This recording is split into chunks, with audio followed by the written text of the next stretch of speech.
आपके अपने YouTube channel Dev ji के ट्रिक्स में। तो दोस्तों हमने यहाँ पर लेखपाल के लिए जो कि ग्रामीण परिवेश की क्लास हम आपको दे रहे थे, कंटिन्यू आपकी क्लास यहाँ पर देख सकते हैं आपकी चल रही है। सभी को जय हिंद। आवाज़ मिल पा रही है सभी को? एक बार जितने लोग भाई जुड़ते हैं सब लोग लाइक कर दिया करें, ठीक है। चलो स्टार्ट करें। आ रही है? आंसर तो वैसे देने लगते हैं पहले से बिल्कुल से कि हाँ उनके आगे सुपर फास्ट कोई है ही नहीं है, लेकिन ये नहीं बताते हैं हाँ सर जी आवाज़ आ रही है आपकी। चलिए तो आइए स्टार्ट करते हैं। यहाँ पर क्वेश्चन दिया गया है कि ग्राम शब्द का उल्लेख सर्वप्रथम किस वेद में मिलता है। चलिए बताइएगा कि ग्राम शब्द का उल्लेख सर्वप्रथम किस वेद में मिलता है। यहाँ पर आपका राइट आंसर क्या हो जाएगा? तो देखिए आपका आंसर हो जाएगा ऋग्वेद में। क्या हो जाएगा? ऋग्वेद। ऑप्शन आपका ए नंबर राइट हो जाएगा। अगला है यदि पंचायत को भंग किया जाता है तो पुनः निर्वाचन कितने समय के अंतराल होना चाहिए। यदि पंचायत भंग हो जाता है तो पुनः निर्वाचन कितने समय के अंदर हो जाना चाहिए। यहाँ पर आंसर क्या हो जाएगा? चलिए तो देखिए आपका जवाब क्या हो जाएगा 2 नंबर में। तो 2 नंबर का ऑप्शन क्या हो जाएगा? यहाँ पर बी नंबर 6 माह हो जाएगा। क्या हो जाएगा? 6 माह। ऑप्शन बनेगा आपका बी नंबर राइट हो जाएगा, ठीक है। चलिए आगे बढ़ते हैं। क्वेश्चन दिया गया है कि किस संविधान संशोधन अधिनियम के तहत पंचायत में महिलाओं को 1/3 या 33.3% सीट आरक्षित किया गया है। चलिए गुड मॉर्निंग टीचिंग अड्डा दीपक सर, गुड मॉर्निंग। चलिए तो देखिए 3 का ऑप्शन क्या हो जाएगा? तो याद रखिए यहाँ पर 3 का ऑप्शन बनेगा आपका बी नंबर। ये 73वें जो संविधान संशोधन हुआ था, ऑप्शन जिसका आ रहा है बी नंबर, उसका राइट हो जाएगा। 73वें संशोधन अधिनियम में आपका बी नंबर आपका राइट होगा, ठीक है। चलिए आगे बढ़ते हैं। क्वेश्चन आपसे दिया गया है विकेंद्रीकरण प्रणाली की सिफारिश किसने की थी। चलिए बताना है विकेंद्रीकरण प्रणाली की जो कह सकते हैं सिफारिश किया था वो किसने किया था। यहाँ पर आपका राइट आंसर क्या हो जाएगा? चलिए 4 का ऑप्शन आ रहा है यहाँ पर आपका हो जाएगा कौन सा भी? यहाँ पर 4 नंबर में ये है आपके बलवंत राय मेहता। ऑप्शन बनेगा ए नंबर, बलवंत राय मेहता होगा। अगला क्वेश्चन है भारत में महिलाओं के लिए स्थान आरक्षित किए गए हैं। भारत में महिलाओं के लिए जो स्थान आरक्षित किए गए हैं किसके लिए?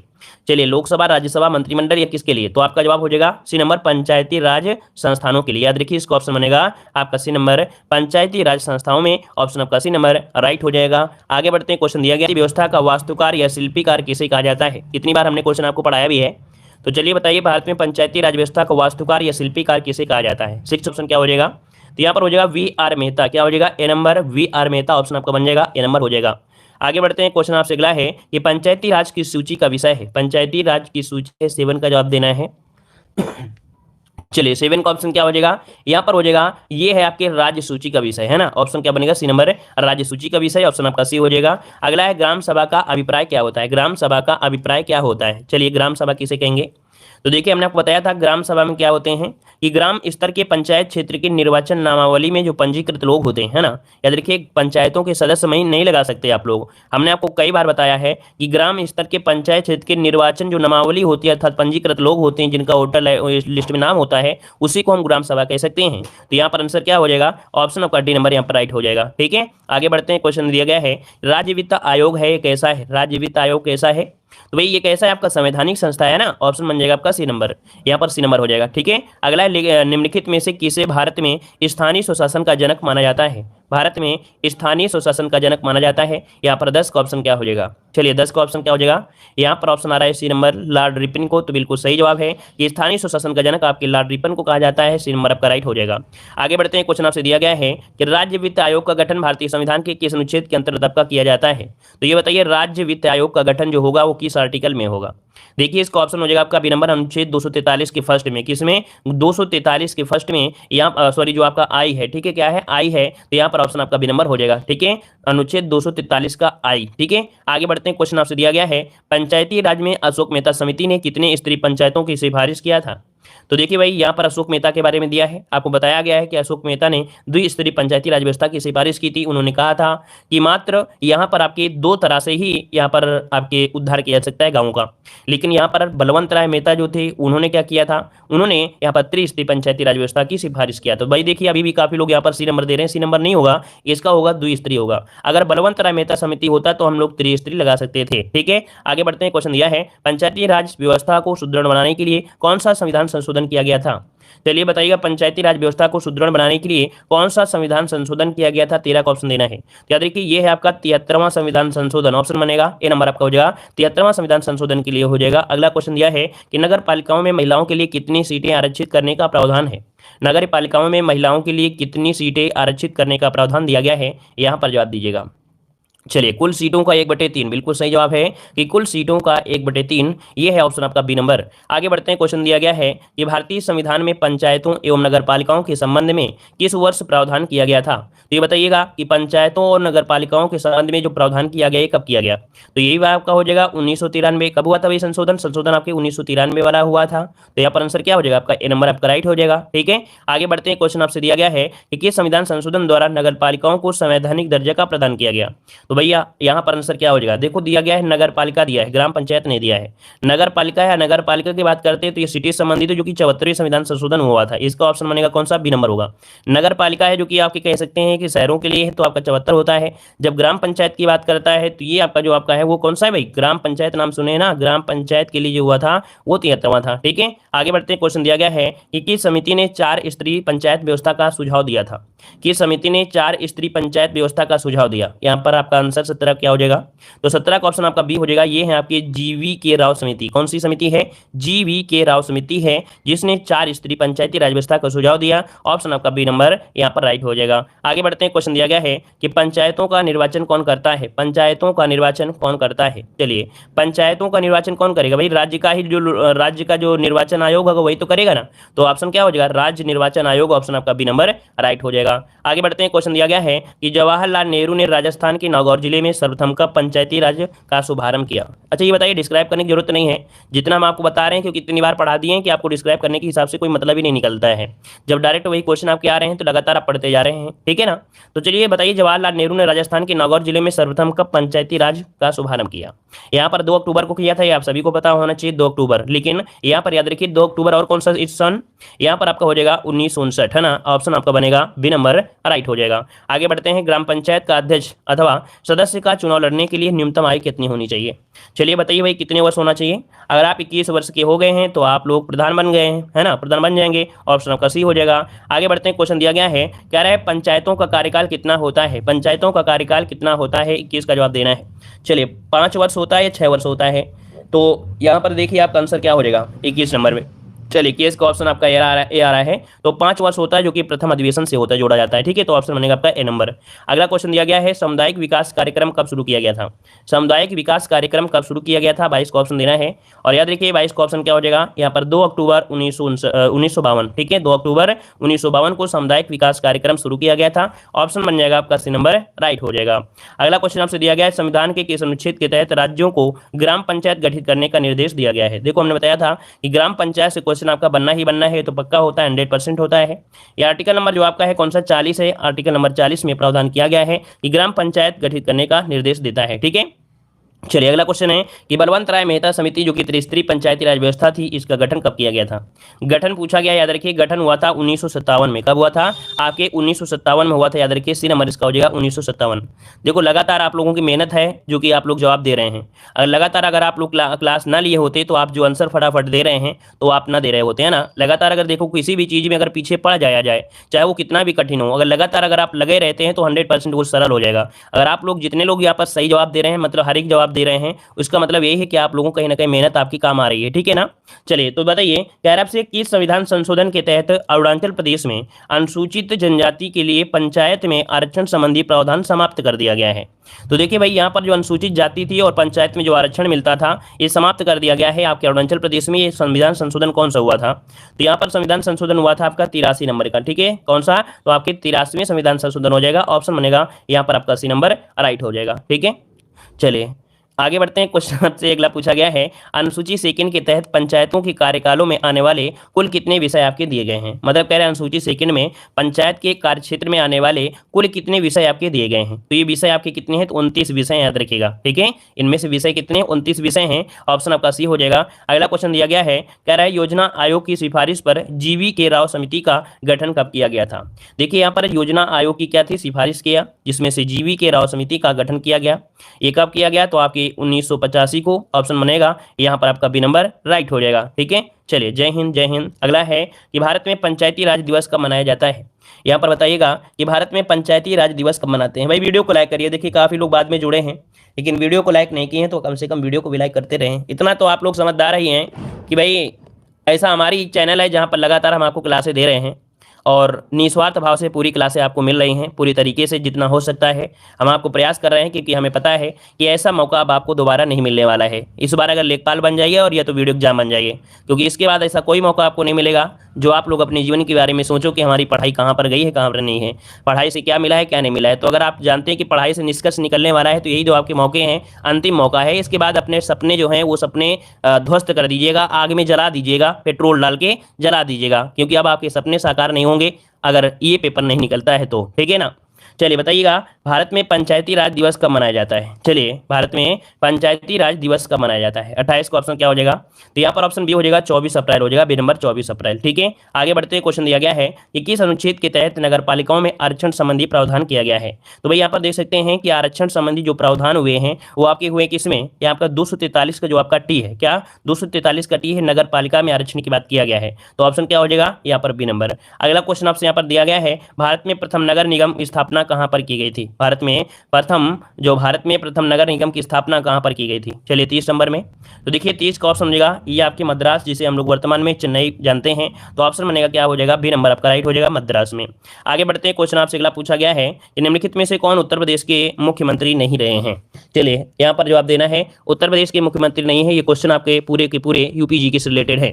तो देखिए भाई, निम्नलिखित में से कौन उत्तर प्रदेश के मुख्यमंत्री नहीं रहे हैं, कौन हो जाएंगे। नित्यानंद स्वामी का नाम जैसे ही आपको आता है तो आपके चेहरे में निखार आना चाहिए, क्योंकि ये क्वेश्चन आप लोगों ने सही लगा दिया है। ऑप्शन सी हो जाएगा, नित्यानंद स्वामी हो जाएगा। अगला क्वेश्चन दिया है, उत्तर प्रदेश के विधानसभा के प्रथम अध्यक्ष आपके कौन थे। तो देखिए, उत्तर प्रदेश के विधानसभा के प्रथम अध्यक्ष पूछा गया है, ऑप्शन सर क्या हो जाएगा, तो ये है आपके पुरुषोत्तम दास टंडन है। ऑप्शन आपका बन जाएगा बी नंबर, यहाँ पर राइट हो जाएगा। ठीक है, आगे बढ़ते हैं। क्वेश्चन दिया गया है, गौतम बुद्ध नगर जिले का मुख्यालय बताइएगा। गौतम बुद्ध नगर जिले का मुख्यालय पूछा गया है, आपका जवाब बिल्कुल सही होना चाहिए। चलिए क्या हो जाएगा भाई, यहाँ पर गौतम बुद्ध नगर जिले का मुख्यालय पूछा गया है। यहाँ पर 3 का ऑप्शन क्या हो जाएगा भाई, यहाँ पर नोएडा हो जाएगा क्या भाई, नोएडा हो जाएगा। गौतम बुद्ध नगर का नोएडा बिल्कुल ऑप्शन आपका ए नंबर हो जाएगा। अगला क्वेश्चन दिया है, मोतीलाल नेहरू बाल संग्रहालय कहाँ पर स्थित है। मोतीलाल नेहरू बाल संग्रहालय कहाँ पर स्थित है, 4 का ऑप्शन क्या हो जाएगा, तो ये है आपका ऑप्शन ए हो जाएगा, लखनऊ हो जाएगा। क्या हो जाएगा, लखनऊ ऑप्शन बनेगा ए नंबर। अगला क्वेश्चन दिया गया है कि अमीर खुसरो ने किसके विकास में अग्रणी भूमिका निभाई। तो अमीर खुसरो ने किसके विकास में अग्रणी भूमिका निभाई, 5 नंबर। तो ऑप्शन हो जाएगा आपका सी नंबर, खड़ी बोली में। क्या हो जाएगा, खड़ी बोली, ऑप्शन आपका सी हो जाएगा। अगला क्वेश्चन दिया है, तानसेन का मकबरा कहाँ पर है। चलिए, तानसेन का मकबरा पूछा गया है, तो आपकी कहाँ पर है, ग्वालियर में है। कहाँ पर है भाई, ग्वालियर, ऑप्शन बन जाएगा आपका ए नंबर। अगला क्वेश्चन दिया गया है कि ठुमरी गायिका गिरजा देवी का जो संबंध है कहाँ से है। ये पूरी तरीके से निचोड़ है, याद रखिएगा, है ना। ये यूपी जीके का पूरा निचोड़ है जो हम आपको लास्ट में पढ़ा दे रहे हैं। लगभग यूपी जीके आपको यहीं से देखने को मिल जाएगा। देखिए, दिया गया ठुमरी गायिका गिरजा देवी का जो संबंध है कहाँ से है, तो आपके वाराणसी घराने से, ऑप्शन आपका भी हो जाएगा। अगला क्वेश्चन दिया गया है, राजा अकबर के दरबारी बीरबल का संबंध किस स्थल से है। अर्थात राजा अकबर के दरबारी जो आपके थे बीरबल, इनका जो संबंध है वो कहाँ से है, तो वही कालपी से। कहाँ से, कालपी से, जो ऑप्शन हो जाएगा बी नंबर आपका राइट हो जाएगा। आगे बढ़ते हैं। क्वेश्चन आपसे दिया गया है कि 10 मई 1857 को भारत के महान विद्रोह का प्रारंभिक विस्फोट हुआ था। तो भारत के महान विद्रोह का जो प्रारंभिक विस्फोट हुआ ये कहाँ से हुआ था। देखिए 9 का ऑप्शन क्या हो जाएगा, 9 का ऑप्शन हो जाएगा बी नंबर, मेरठ से हुआ था। इसका ऑप्शन बनेगा बी नंबर, मेरठ से इसकी शुरुआत हुई थी। अगला क्वेश्चन दिया गया है कि सिराज ए हिंद किस नगर को कहा जाता है। सिराज ए हिंद किस नगर को कहा जाता है, 10 का ऑप्शन क्या आ जाएगा, तो 10 का ऑप्शन हो जाएगा सी नंबर, आपके जौनपुर कहते हैं। ऑप्शन आपका सी हो जाएगा, जौनपुर हो जाएगा। अगला क्वेश्चन आपसे दिया गया है, उत्तर प्रदेश के किस जिले में सर्वाधिक वर्षा होती है। उत्तर प्रदेश के किस जिले में सर्वाधिक वर्षा होती है, 11 का ऑप्शन दीजिएगा। याद रखिए, ऑप्शन हो जाएगा बी नंबर, आपकी गोरखपुर से होती है। इसका ऑप्शन बनेगा बी नंबर, गोरखपुर से होती है। आपका जवाब हो जाएगा बी नंबर हो जाएगा। अगला क्वेश्चन है कि शीत ऋतु में उत्तर प्रदेश के किस क्षेत्र का तापमान सबसे कम रहता है। शीत ऋतु में उत्तर प्रदेश के किस क्षेत्र का तापमान सबसे कम रहता है। ये जो मॉडल पेपर आप सोल्व करते हैं वहां पर एक क्वेश्चन की भरमार होती है ना। तो आपको जो भी हम क्वेश्चन दे रहे हैं आप ऐसे ही क्वेश्चन मॉडल पेपर में आप देखते होंगे, इससे आपको विश्वास होता होगा कि हाँ जो पढ़ते हैं उसका कम से कम हमें निष्कर्ष निकलता है। और हमारा फर्ज यही रहता है कि आपको मोटिवेट रखना ताकि आप डिमोटिवेट ना हो, ठीक है ना। देखो यहाँ पर शीत ऋतु में उत्तर प्रदेश में, तो हमने इसको कल अभी बताया था कि अगर तुक्का लगाओगे तो भी आंसर आप लगा सकते हैं। तो लगाइए तुक्का और बताइए इसका जवाब क्या हो जाएगा। चलिए 13 का ऑप्शन 12 का जवाब दीजिए। देखिए 12 का ऑप्शन यहाँ पर हो जाएगा कौन सा, पश्चिमी गंगा मैदान। यहाँ पर देखो हमने आपको मॉडल पेपर बताया भी था और बताया था कि जो लोग इस क्वेश्चन का जवाब देंगे वो शेर हो जाएंगे। यहाँ पर ऑप्शन सी हो जाएगा पश्चिमी गंगा मैदान। हमने बताया था कि ये एरिया है जो कि आपको देखा जाए जैसे राजस्थान हो गया है ना, मथुरा वगैरह, तो ये बालुई क्षेत्र है और बालू में क्या होता है टेम्परेचर की वजह से, जैसे जब सर्दी होती है तो टेम्परेचर बिल्कुल कम हो जाता है। इससे आपको याद रहेगा, ठीक है। अगला क्वेश्चन दिया है उत्तर प्रदेश के भौगोलिक क्षेत्र में सम्मिलित नहीं है। उत्तर प्रदेश के भौगोलिक क्षेत्र में क्या सम्मिलित नहीं है, याद रखिए 13 का ऑप्शन क्या हो जाएगा? तो यहाँ पर देखिए तराई क्षेत्र है, गंगा यमुना का मैदान भी है, बुंदेलखंड भी है, लेकिन यहाँ पर जो आपका दिया है नीलगिरी की पहाड़ियां, क्या ये शामिल है? क्या नहीं शामिल है ना? ऑप्शन क्या हो जाएगा? बी नंबर हो जाएगा। अगला क्वेश्चन दिया गया है, उत्तर प्रदेश में प्रतिवर्ष होलिकोत्सव के अवसर पर लट्ठमार होली का आयोजन किस स्थान पर होता है? तो ये बताइए इसका आंसर क्या हो जाएगा? तो देखिए इसका आंसर 14 का ऑप्शन बनेगा आपका बी नंबर बरसाना में, है ना? ऑप्शन बनेगा बी नंबर बरसाना। अगला क्वेश्चन आपके सामने दिया गया है, कह रहा है भारतीय राष्ट्रीय कांग्रेस के इलाहाबाद अधिवेशन की अध्यक्षता की थी। तो भारतीय राष्ट्रीय कांग्रेस की इलाहाबाद अधिवेशन की जो अध्यक्षता किया था वो किसने किया था? यहाँ पर आंसर क्या हो जाएगा? चलिए देखिए आपका सेकंड नंबर में जो आपका था जॉर्ज यूले थे, है ना? यहाँ पर 15 का ऑप्शन बनेगा कौन सा? यहाँ पर भी हो जाएगा जॉर्ज यूले थे, जो कि आपके क्या थे? अंग्रेज थे। ऑप्शन बनेगा यहाँ पर आपका बी नंबर, ठीक है? बदरुद्दीन मत लगाइएगा। अगला क्वेश्चन है कि 1925 में कांग्रेस के कानपुर अधिवेशन की अध्यक्षता किसने की थी? 16 का ऑप्शन देना है। बहुत आईएमपी क्वेश्चन है, बहुत आईएमपी क्वेश्चन है, बिल्कुल समझ लीजिए कि आपके क्वेश्चन बहुत ही दमदार ये वाले हैं, है ना? इन क्वेश्चन को रट लीजिएगा अच्छी तरीके से, है अच्छे हैं, इजी भी हैं, रट भी लेना है। देखिए इसका राइट आंसर आपका जवाब हो जाएगा 16 का सी नंबर, ये सरोजिनी नायडू थी। कौन है भाई? सरोजिनी नायडू। ऑप्शन आपका सी हो जाएगा। अगला है उत्तर प्रदेश के दक्षिण में स्थित पठारी भूभाग को किस नाम से जाना जाता है? उत्तर प्रदेश के दक्षिण में स्थित पठारी भूभाग को किस नाम से जानते हैं? 17 का ऑप्शन लॉक करना है। तो 17 का ऑप्शन हो जाएगा डी नंबर बुंदेलखंड का पठार। क्या हो जाएगा? ऑप्शन डी बुंदेलखंड का पठार हो जाएगा। अगला क्वेश्चन दिया गया है, उत्तर प्रदेश में वर्षा मुख्यतः किस मानसून से होती है? उत्तर प्रदेश में वर्षा मुख्यतः किस मानसून से होती है? यहाँ पर जवाब देना है। तो चलिए बताइए, अरब सागर से होती है या बंगाल की खाड़ी से होती है? 18 का ऑप्शन आपको देना है, वो भी कमेंट बॉक्स में कमेंट करना है। इसका जवाब इसका कमेंट बॉक्स में कमेंट करना है आप लोगों को, ठीक है? अगला क्वेश्चन दिया है, उत्तर प्रदेश के प्रथम लोकायुक्त निम्नलिखित में से कौन थे? उत्तर प्रदेश के प्रथम लोकायुक्त पूछा गया है। अब इसका जवाब क्या हो जाएगा? 19 नंबर में ऑप्शन हो जाएगा विशंबर दयाल थे, ठीक है? कौन थे? विशंबर दयाल। ऑप्शन बनेगा आपका ए नंबर। अगला क्वेश्चन दिया गया है, राष्ट्रकवि मैथिली शरण गुप्त का जो संबंध है वो आपके कहां से है? 20 का ऑप्शन दीजिए। राष्ट्रकवि मैथिली शरण गुप्त का जो संबंध है वो कहां से है? आपके झांसी से है। कहां से भाई? आपके झांसी। ऑप्शन क्या हो जाएगा यहाँ पर? आपका सी, आपके झांसी हो जाएगा। आगे बढ़ते हैं। क्वेश्चन दिया गया है कि किस कारागार में पंडित राम प्रसाद बिस्मिल को फांसी दी गई थी? अभी हाल ही में क्वेश्चन ये पूछा गया था। चलिए यहाँ पर देखिए, राम प्रसाद बिस्मिल को जो फांसी दी गई वो आपकी दी गई कहाँ पर? तो ऑप्शन सी हो जाएगा गोरखपुर में, है ना? C number Gorakhpur. अगला क्वेश्चन दिया है, उर्दू शायरी में फिराक गोरखपुरी के नाम से जो प्रसिद्ध हैं वो आपकी बताइए 22 नंबर में। तो यहाँ पर जो फिराक गोरखपुरी है, इनका उपनाम पूछा गया है, जिनको जाना जाता है रघुपति सहाय के नाम से जानते हैं। किसे? यहाँ पर फिराक गोरखपुरी को रघुपति सहाय के नाम से जानते हैं, ठीक है? ऑप्शन बन जाएगा आपका डी नंबर। आगे बढ़ते हैं, अमीर खुसरो का जो जन्म हुआ है आपके कहाँ से हुआ है? अमीर खुसरो का जन्म जो हुआ वो कह सकते हैं कहाँ पर हुआ था? तो यहाँ पर 23 का ऑप्शन हो जाएगा ए नंबर, आपके कासगंज से, है ना? यहाँ पर आपका आंसर हो जाएगा ए नंबर, कासगंज हो जाएगा। अब यहाँ पर ऑप्शन में जो होता है उसी के अनुसार लगाया जाता है, ऑप्शन बन जाएगा ए नंबर। अगला क्वेश्चन दिया गया है, यहाँ पर देखो दिया है, देश का तीसरा रेल कोच फैक्ट्री स्थापित किया गया है। देश का तीसरा रेल कोच फैक्ट्री स्थापित किया गया है। यहाँ पर आंसर क्या हो जाएगा? चलिए यहाँ पर जवाब क्या हो जाएगा? चलिए 24 का ऑप्शन यहाँ पर बनेगा आपका ए नंबर, रायबरेली। क्या हो जाएगा? रायबरेली। ऑप्शन बनेगा ए नंबर। अगला क्वेश्चन दिया गया है, निम्नलिखित में से किससे उत्तर प्रदेश की सीमा नहीं लगती है? उत्तर प्रदेश की सीमा नहीं लगती है, 25 का ऑप्शन दीजिएगा। तो देखिए भाई, आपका जो पंजाब है, याद रखिएगा कि जो पंजाब है उत्तर प्रदेश से लगता है क्या सीमा? नहीं लगता है ना? ऑप्शन बी हो जाएगा। अगला क्वेश्चन दिया है, निम्नलिखित में से कौन सा जिला अंतर्राष्ट्रीय सीमा स्पर्श नहीं करती है? ऐसा बताइए कौन सा जिला है जो अंतर्राष्ट्रीय सीमा स्पर्श नहीं करती है? यहाँ पर आंसर क्या हो जाएगा? देखिए भाई, बलरामपुर, श्रावस्ती, पीलीभीत, बस्ती। आंसर क्या हो जाएगा? तो अंतर्राष्ट्रीय कौन है? तो आपका जो बस्ती जिला है ये आपकी अंतर्राष्ट्रीय सीमा अर्थात नेपाल के साथ साझा नहीं करती है। अगला क्वेश्चन है, उत्तर प्रदेश में दुग्ध सहकारी समिति की स्थापना हुई थी। उत्तर प्रदेश दुग्ध सहकारी समिति की स्थापना हुई थी 27 नंबर में। तो क्या हो जाएगा? आंसर डी हो जाएगा आपके लखनऊ में, है ना? अब अगर एक क्वेश्चन ये होता है सहकारी समिति संघ आ जाता है तब वो शाहजहांपुर हो जाता है ना? यहाँ पर आंसर आपका डी लखनऊ हो जाएगा। अगला क्वेश्चन है, उत्तर प्रदेश का कौन सा जिला पान उत्पादन के लिए विशेष प्रसिद्ध है? तो भाई पान उत्पादन के लिए विशेष प्रसिद्ध आपका इनमें से कौन सा हो जाएगा? यहाँ पर 28 का ऑप्शन देना है और देखते हैं कितने लोग सवाल सही जवाब देंगे। चलिए राम राम सभी को, जय हिंद, राम राम। चलिए 28 का ऑप्शन लगभग सभी का आ गया है ना? सभी का आ गया है, लेकिन इस प्रश्न का जवाब आप सभी लोग कमेंट बॉक्स में, क्वेश्चन आपसे दिया गया है, कह रहा है पशुपालन की किस विज्ञान की शाखा है? अर्थात बताइए पशुपालन किस विज्ञान की शाखा है? चलिए यहाँ पर जवाब दीजिएगा कि पशुपालन किस विज्ञान की शाखा है। यहाँ पर आपका राइट आंसर क्या हो जाएगा? चलिए, तो ये रसायन विज्ञान की है क्या, या विज्ञान, भौतिक विज्ञान या कृषि विज्ञान? सही जवाब क्या हो जाएगा? याद रखिए पशुपालन आता है आपकी कृषि विज्ञान में आता है। याद रखिएगा पशुपालन, ये पशु नहीं कह रहा है, पशुपालन कह रहा है, तो आंसर आपका डी नंबर हो जाएगा, कृषि विज्ञान होता है। याद रखिएगा, ठीक है? आगे बढ़ते हैं। क्वेश्चन दिया गया है कि गाय को दुग्ध उत्पादन बढ़ाने के लिए क्या दिया जाता है? गाय को दुग्ध उत्पादन बढ़ाने के लिए क्या दिया जाता है? क्या दिया जाएगा?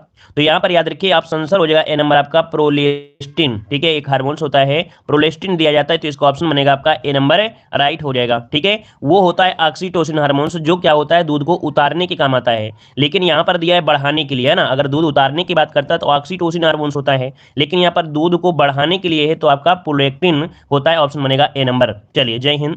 अगला है भैंस का वैज्ञानिक नाम क्या है? भैंस का वैज्ञानिक नाम आपका पूछा गया है, तो आंसर क्या हो जाएगा? चलिए, ऑप्शन आ रहा है यहाँ पर बी नंबर। ये देखिए आपका बुफेल, है ना, जो आपका ऑप्शन है वो आपका बी नंबर यहाँ पर हो जाएगा, बुबैलिस, बुबैलिस ऑप्शन बनेगा आपका यहाँ पर बी नंबर हो जाएगा। आगे बढ़ते हैं, क्वेश्चन दिया गया है कि भारत के कुल दुग्ध उत्पादन में किस पशु का सर्वाधिक योगदान है? तो चलिए बताइएगा, भारत के कुल दुग्ध उत्पादन में किस पशु का सर्वाधिक योगदान है? 4 नंबर का यहाँ पर ऑप्शन क्या हो जाएगा?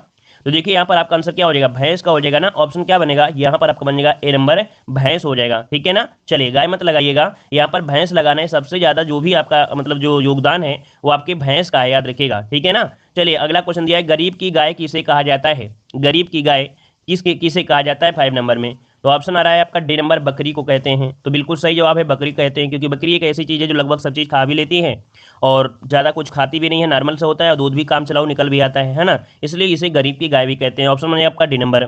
सर्वाधिक बकरियों की संख्या वाला राज्य कौन सा है? सर्वाधिक बकरी जो होती हैं वो आपके किस राज्य में होती हैं?